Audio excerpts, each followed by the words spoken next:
안녕하세요. 법대로 내 맘대로 박찬계 법무사입니다.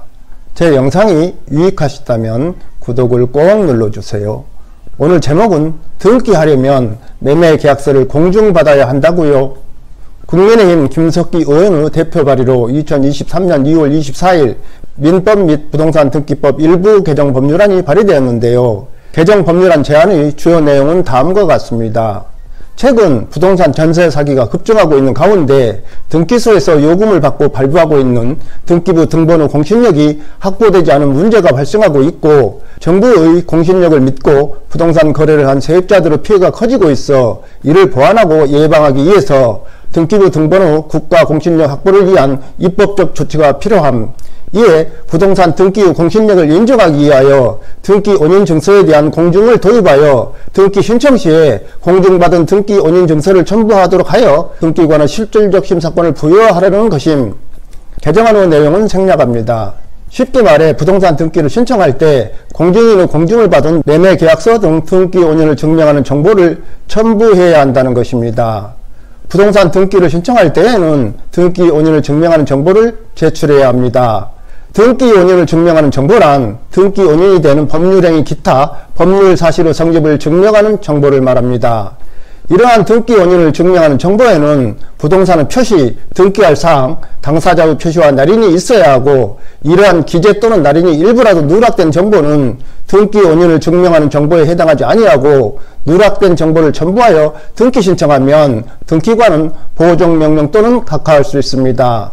등기 원인을 증명하는 정보에는 매매계약서, 증여계약서, 공유물 분할계약서, 근저당권 설정계약서, 집행력 있는 판결 정보 등이 있고, 이에 해당하지 않은 정보에는 상속재산 분할협의서, 유언증서 등이 있습니다. 그동안 매매계약서 등 등기 원인을 증명하는 서면을 작성하고 그것을 첨부하여 등기를 신청하여 소유권 이전 등 물권 변동이 잘 이루어져 왔습니다.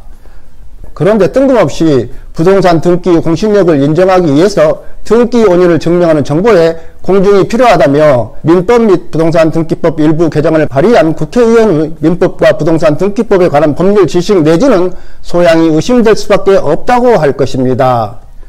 등기 공신력을 말할 때 따라오는 것이 공시의 원칙입니다. 공시의 원칙이란 예컨대 A가 실제로는 B 소유인 땅을 등기필 정부와 인감증명서 등 서류를 위조하여 시와 매매계약을 체결하고 시 명의로 소유권 이전 등기가 맞춰진 경우, 이때 시 명의로 소유권 이전 등기가 되었다고 등기부에 기록하는 것을 공시의 원칙이라고 합니다. 그 후 시 명의로 소유권이 등기된 사실을 믿고 D가 이 땅을 매수하여 소유권 이전 등기를 마쳤을 경우, 실제 땅 소유자인 B는 C나 D를 상대로 소유권 이전 등기 말소를 청구할 수 있고, 결국 D는 이 토지의 소유권자가 될 수 없다는 것입니다. 쉽게 말해 등기부를 믿어서는 안 된다는 것입니다.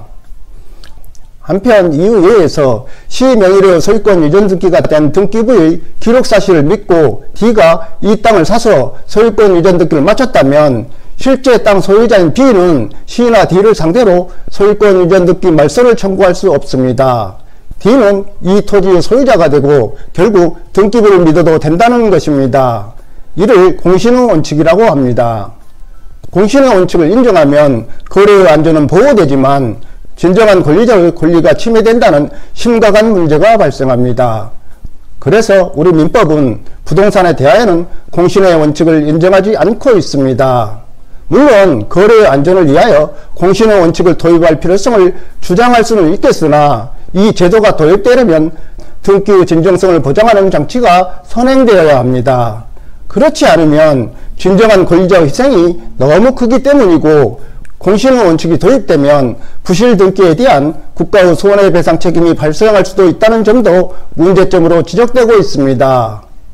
그런데 공신의 원칙을 도입해야 하며, 이를 위해서는 등기 원인을 증명하는 정보, 즉 매매계약서 등을 공증받아 등기소에 제출해야 한다는 민법 및 부동산 등기법 개정안 입법 발의가 논리적 타당성만이라도 있기는 하나 의문입니다. 위조된 근저당권 해지 증서 등 위조된 말소 서류에 의하여 근저당권이 말소된 등기부를 믿고 빌라를 매수하여 소유권을 잃게 된 이른바 강서구 빌라 사건은 등기의 공신력 도입 여부에 대한 논의의 출발점은 제시하고 있다고는 할 것입니다.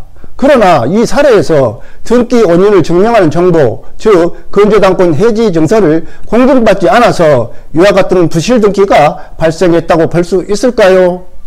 예컨대 두 사람이 짜고 등기필 정보, 인감증명서, 신분증을 위조하여 매매계약을 체결하여 공증하려고 했을 때 공증인이 위조 사실을 적발해내기가 쉬울까요?